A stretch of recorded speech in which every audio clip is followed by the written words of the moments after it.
예, 한판 브리핑 김수인 평론가와 함께합니다. 어서 오십시오. 네, 반갑습니다. 예, 오늘도 함께하십니다. 김웅전 의원님 그리고 박성태 실장님 어서 오세요. 예, 안녕하세요. 안녕하세요. 예, 빗길에 잘 도착해 주셨습니다.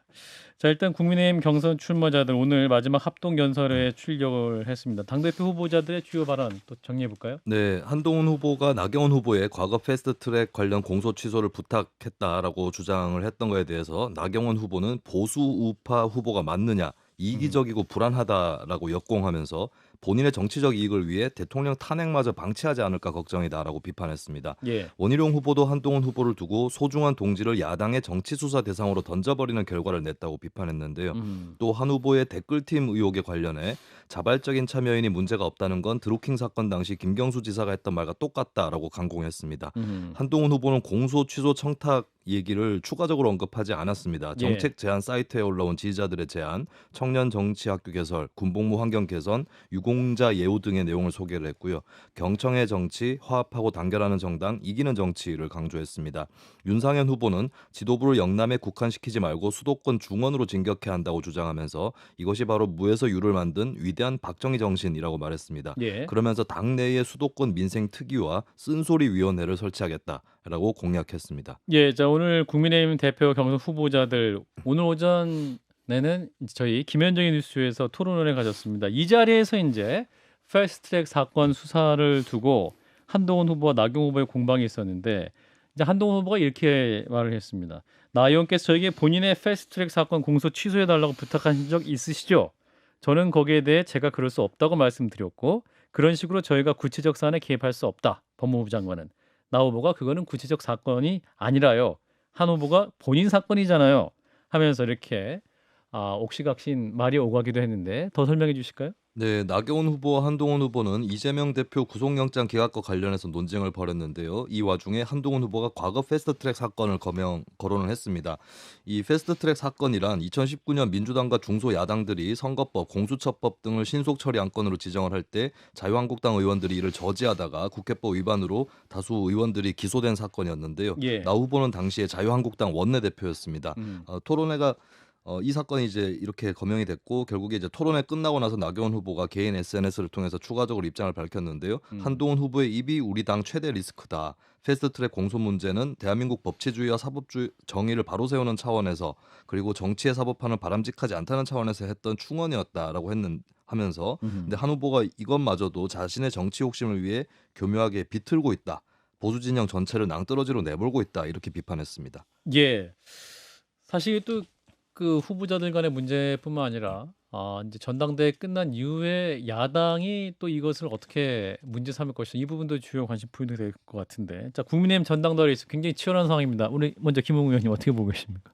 예, 뭐 모든 국민들이 우려하시는 것처럼 예. 예, 우려 속에 바라보고 있습니다. 우려 속에. 예, 사실 또 이거 관련해서 예. 지금 저희 우리 전당대회에서 저는 또 한 가지 우려스러운 것 중에 하나는 뭐냐면 일종의 약간 그 패거리 정치가 다시 좀 부활하는 것 같아요. 패거리. 그러니까 지금 과거에는 이렇게 러닝메이트라고 하지만은 사실상 이 러닝메이트가 아니고 그냥 개파를 만드는 지금 선거가 이루어지고 있는 거예요. 예. 유력 후보가 자기가 누구누구하고 같이 지금 움직인다라고 이야기를 하고 있는데 과연 다양성을 존중하는 민주주의 정당에서 이런 식으로 당대표나 최고위원, 즉 당대표를 견제해야 되는 최고위원까지 우리는 다 한 통속이고 한 마음이고 같이 움직일 거야라고 대놓고 이렇게 선거를 하는 것, 그게 과연 우리나라 그리고 우리 국민의힘에 어떤 도움이 될 것인지.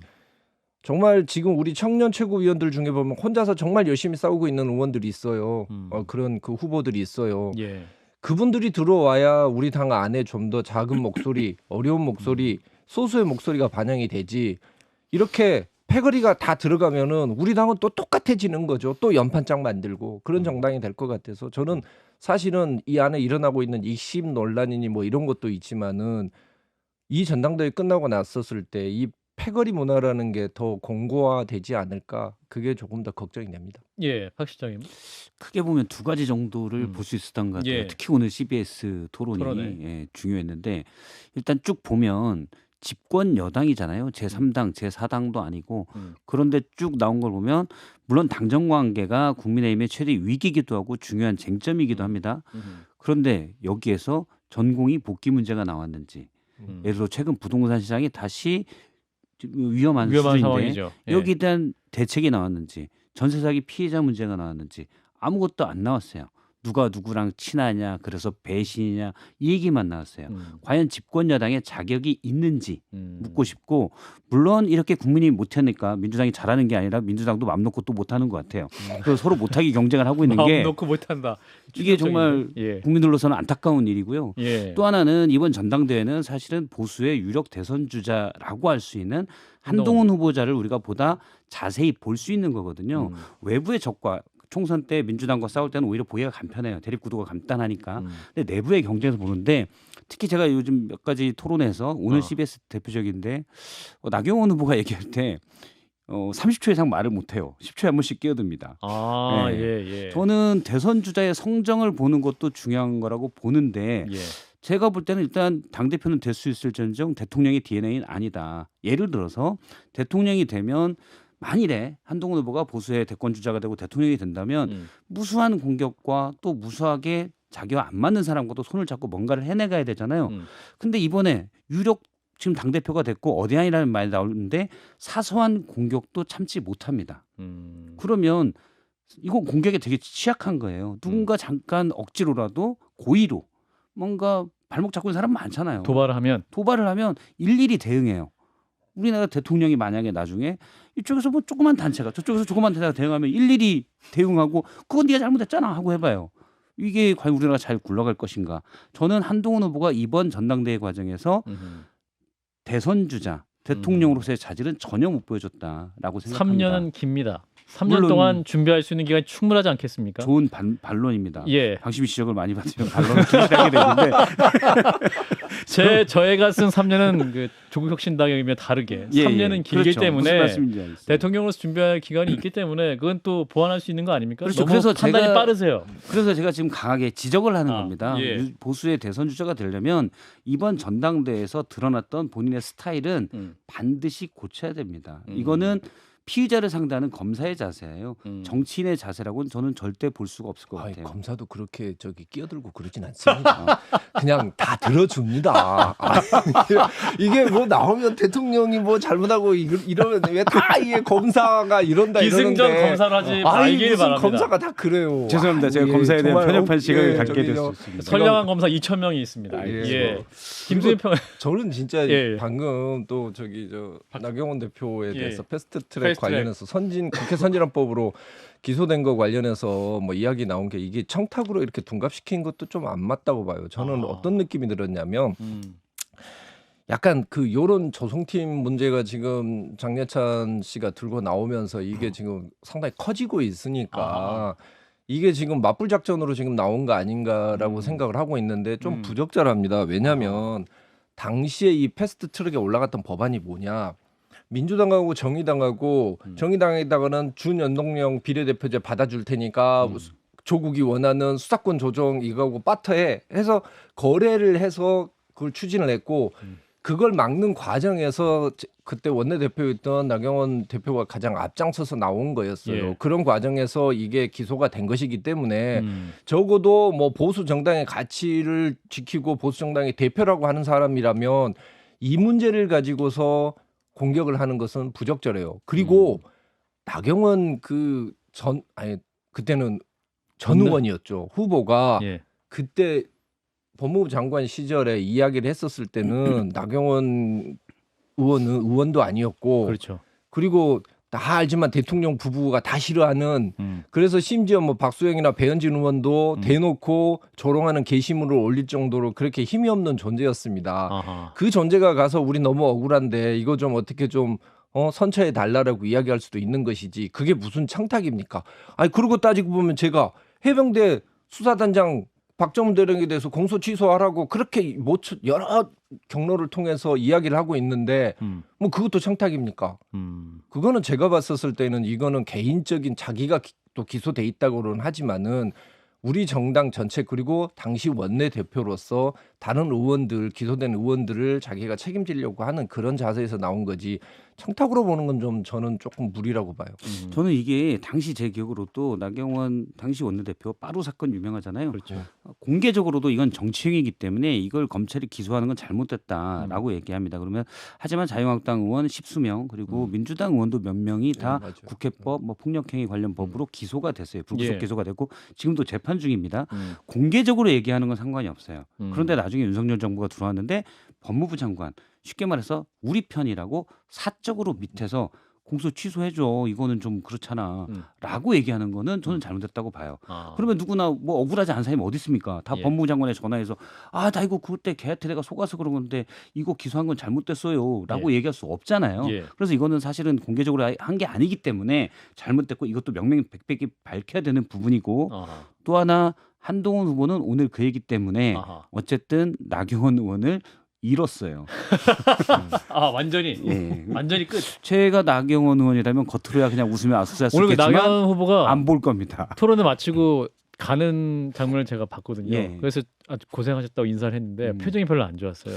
그 장면 때문에 좀 심적 타격이 입었고 그 후에 SNS 올린 것 같은 김수진 평론가는 지금 국민의힘 전당으로 해서 어떻게 보시니? 요 말씀 듣고 다음 이슈로 넘어갈게요. 그러니까 지금 논란이 되는 소재들을 통해서 점점 다자구도가 아니라 그렇죠. 한동훈 대 비한동훈, 반한동훈의 대결이 구축이 되고 있는데 말씀하신 대로 그렇게 되면 만약에 뭐 여러 가지 경우의 수 중에 하나를 말씀드리는 거기 때문에 이렇게 된다라는 전제를 말씀드리는 건 아닌데 결선 투표를 만약에 가게 되면 과연 나경원 의원이 원희룡 후보가 아닌 한동훈 후보를 지지할 수 있을까? 아하. 점점 이제 원 후보랑 나 후보는 더 더 결석이 하는 그런 상황으로 펼쳐지는 건데 이거는 선거에 끼칠 영향도 주시해야 되겠지만 더 중요한 거는 전당대회 이유가 될 것 같거든요. 그러네요. 근데 과거에 2007년도에 그때 살벌했던 경선이 있었죠. 이명박 대 박근혜 경선이 있었는데 근데 그때는 그나마 둘 중에 한 명은 대통령이 되는 거였고 나머지 한 명도 워낙 탄탄하기 때문에 버틸 수 있다라고 하는 그런 것들을 사람들이 다 알고 있었거든요. 근데 지금 이거는 대통령 후보 경선도 아니고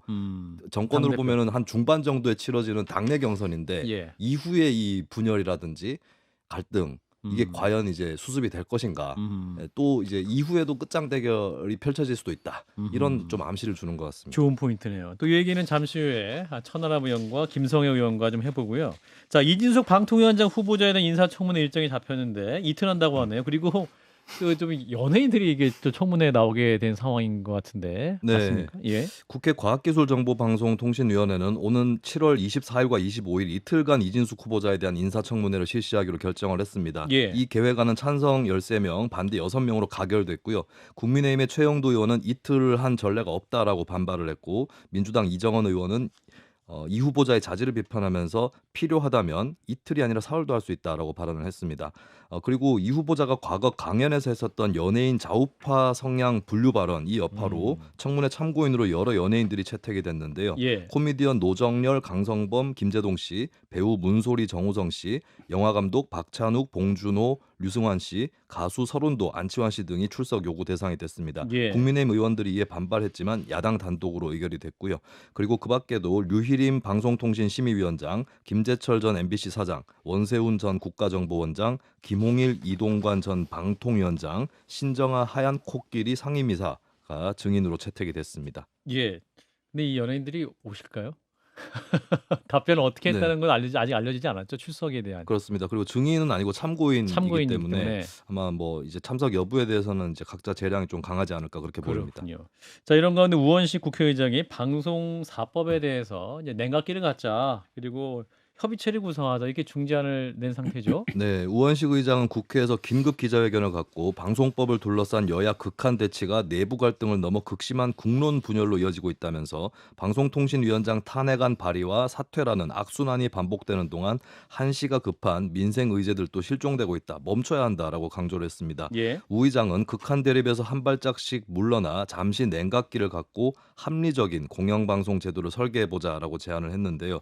민주당 등 야당을 향해선 방송사법 강행 중단, 원점 재검토, 방통위원장 탄핵소추 중단을 요청을 했고요.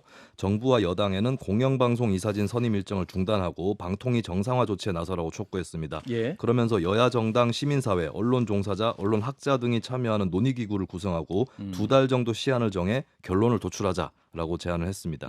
2달 정도 이제 논의를 다시 새롭게 하자 본점에서라는 얘기인데, 자 일단 이진숙 방통위원장 후보자에 대한 인사청문회 이제 일정이 나왔습니다. 이제 청문회도 굉장히 큰 격론이 예상되는데 김웅 의원님부터 말씀 주시죠. 글쎄요, 뭐 지금 이걸 이틀간을 개최하면서 이제 대중들이 흔히 알만한 그런 대중 연예인들을 이렇게 참가시키겠다라고 하는 것 자체는 저는 좀 상당히 정치적인 공세가 아닌가라고 생각을 하고 있고, 예. 적어도 민주당은 이런 방통위의 정치적 중립성 이야기를 할 그런 위치가 안 돼요. 자격이 그리고 그런 없습니까? 자격이 없어요. 왜냐하면 예전에 문재인 정부 1기 때 방통위원장 이효성이 뭐라 그러냐면, 정말 대놓고 문재인 대통령의 입맛에 맞는 인사가 들어오기 위해서 나는 자진 사퇴하겠다라고 물러났습니다. 그리고 그 뒤에 한상혁 방통위원장이 들어왔죠. 알다시피 한상혁 방통위원장 하면 가장 유명한 게 TV조선 재승인 관련해서 점수 조작을 시켰다. 물론 본인은 영장이 기각이 됐지만은 방통위 국장이랑 과장이 이미 구속이 돼서 지금 재판을 받고 있는 상황입니다. 그리고 실제로 유튜브에도 이 한상혁 방통위원장이 되고 난 뒤에 유튜브 영상 삭제 요청 자체가 38배로 증가를 했었어요.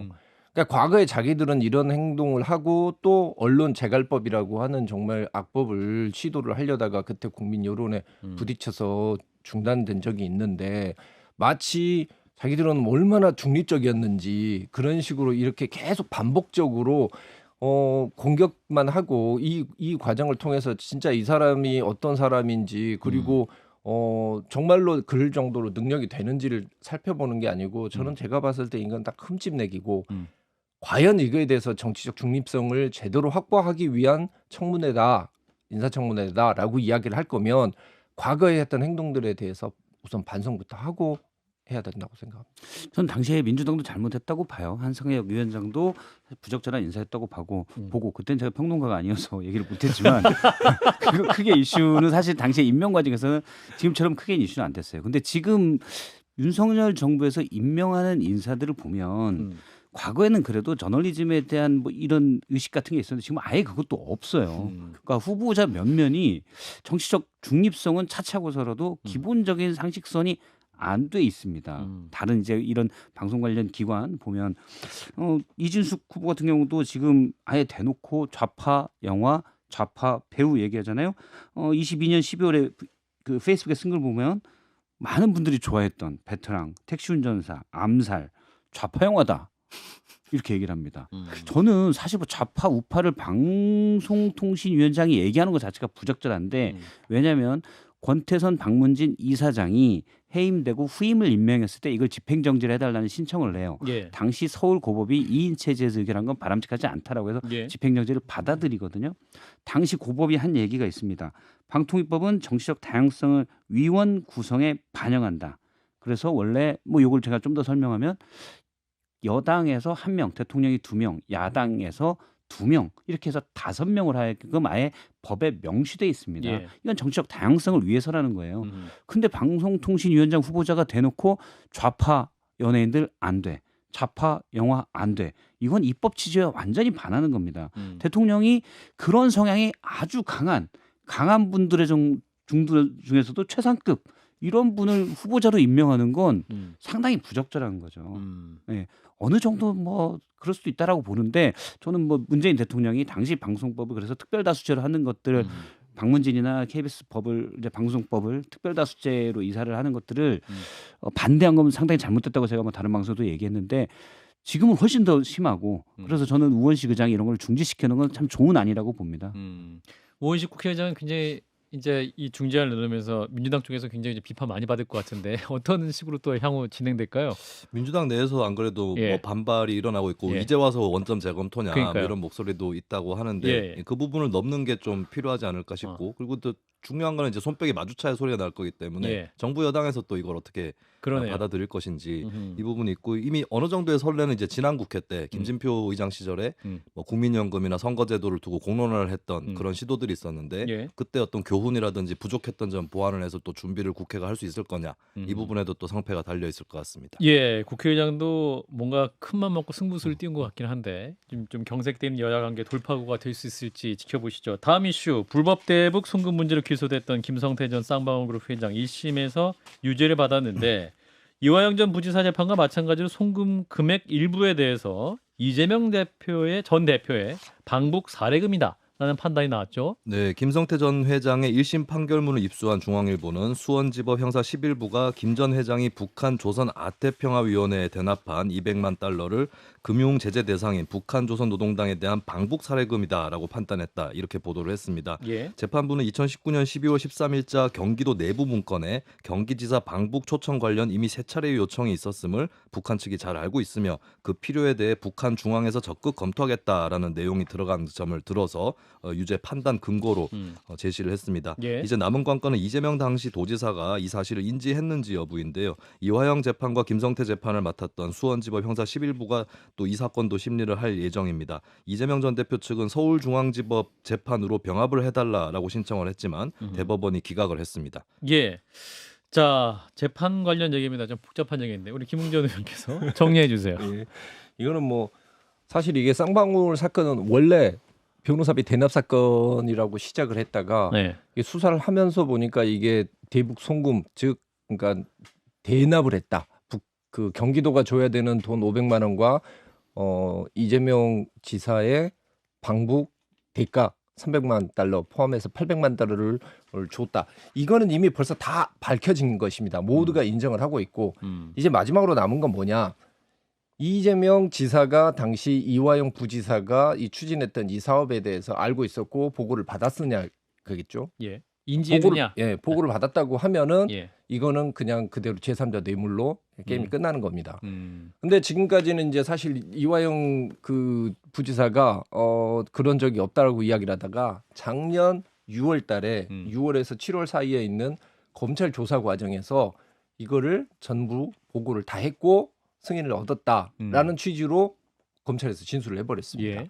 그 진술을 한 게 그해 9월 달, 작년 9월 달에 법정에 가서 법원에서 재판장이 이렇게 진술한 거 맞냐? 그랬더니 뭐 나 임의로 내가 강요에 의한 게 아니고 내가 임의로 진술한 거 맞다라고 진술을 해버린 거죠.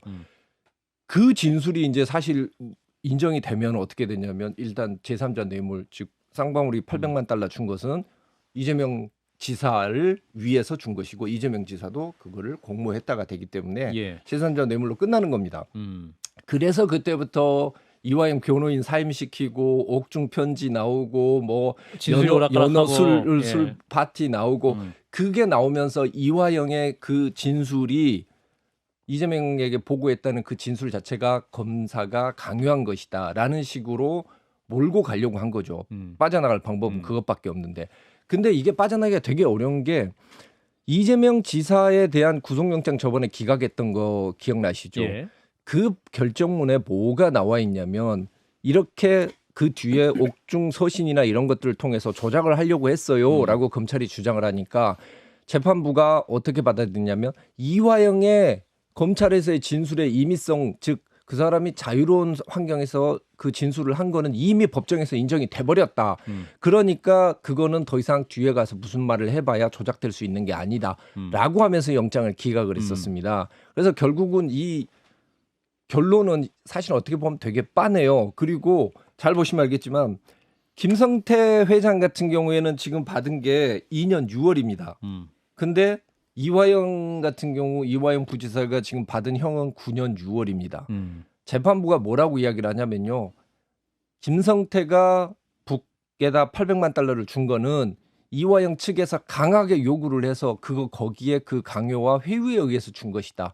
그렇기 때문에 이렇게 양형에서 차이가 크게 나는 겁니다. 그래서 지금 제가 봤을 때는 이 판결은 이제 시간 문제죠.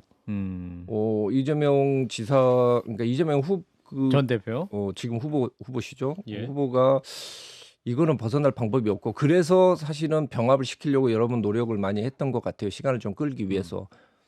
그건 좀 성공하기 어려울 것 같고. 박 실장님 짧게. 방북 비용을 대납한 건 맞는 것 같아요. 지금 이화영 또 김성태 둘 다 법원이 1심에서 일관되게 판단을 하고 있거든요. 그리고 예. 실제 이화영 부지사가 우리 돈이 없으니까 너희들이 좀 내줘라고 한 정황들이 많이 있어요. 그래서 대납한 건 맞는 것 같고 쟁점은 역시 이재명 대표가 그걸 알고 있었냐. 당시 지사가 그건데 검찰 공소장에는 17차례 보고했다라고 나와요. 근데 거기에 구체적으로는 지사님 방북 비용은 비즈니스적으로 잘 처리 뭐 요 정도예요. 음. 물론 의심할 여지는 충분하다고 봅니다. 저도 음. 이제 부지사가 그런 거를 지사한테 보고하지 않고 했을까? 어떻게 보면 정치적으로도 같은 입장인데 저는 충분히 의심할 여지가 있다고 봐요. 다만 그렇다고 단정할 만한 상황이냐? 이거는 법정에서 다툴 수가 있다고 봅니다. 형법에서는 사실은 의심할 여지 없이가 필요하기 때문에 그 정도로 단정할 만한 상황은 뭐 이재명 지사가 그걸 다투는 게 맞다고 봅니다. 예, 자 전국 곳곳 집중호우가 이어지고 있는데요. 퇴근길 안전 운전하시기 바라겠습니다. 한판 브리핑을 여기까지 하겠습니다. 김수인 평론가였습니다. 고맙습니다. 네, 감사합니다.